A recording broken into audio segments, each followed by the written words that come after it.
nous, en fait, en tant que diabétiques, on a une charge encore plus lourde que les autres parce qu'on doit faire attention toute l'année et pas seulement pendant le jeûne. Donc moi, c'est Malika. Je suis diabétique depuis 98, donc ça fait un peu plus de 20 ans. Je suis diabétique de type 1 sous pompe à insuline. J'ai découvert mon diabète quelques mois après la première fois avoir jeûné. Donc étant adolescente, en fait, j'étais assez pâle et je buvais beaucoup d'eau et ma mère m'a fait faire une prise de sang car elle avait des doutes sur ce que j'avais. Donc il y a pas eu trop d'inquiétude parce que j'ai une sœur aînée qui est également diabétique de type 1 et qui a appris qu'elle était diabétique 2 ans avant moi. Donc mes parents étaient un petit peu habitués et ils nous ont laissé en fait gérer un petit peu nos insulines. Je gérais moi-même le stock d'insuline pour ma sœur, et cetera. On essayait de s'entraider. Alors les premières, c'était à l'hôpital.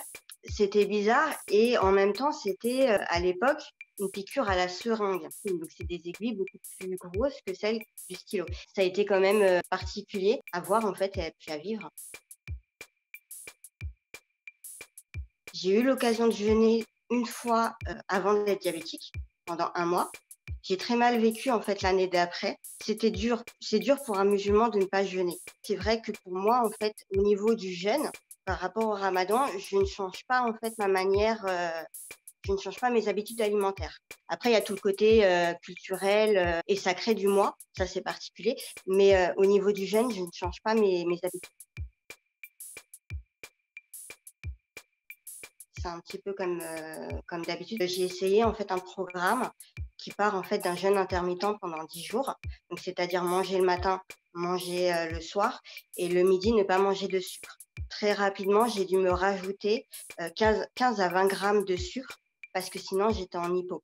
Après, l'équilibre glycémique, ce n'est pas juste ajuster son insuline à sa glycémie. Il peut y avoir une part d'émotion, il peut y avoir l'adrénaline du sport. Donc, il y a beaucoup de facteurs en dehors des glucides qui rentrent en compte.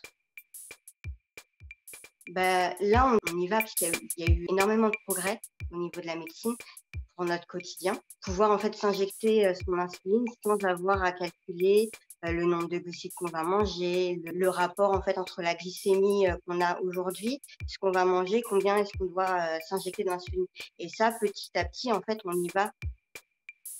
On a tous des hauts et des bas, qu'on soit diabétique ou pas, et on fait son petit chemin de vie et on ira d'un point A à un point B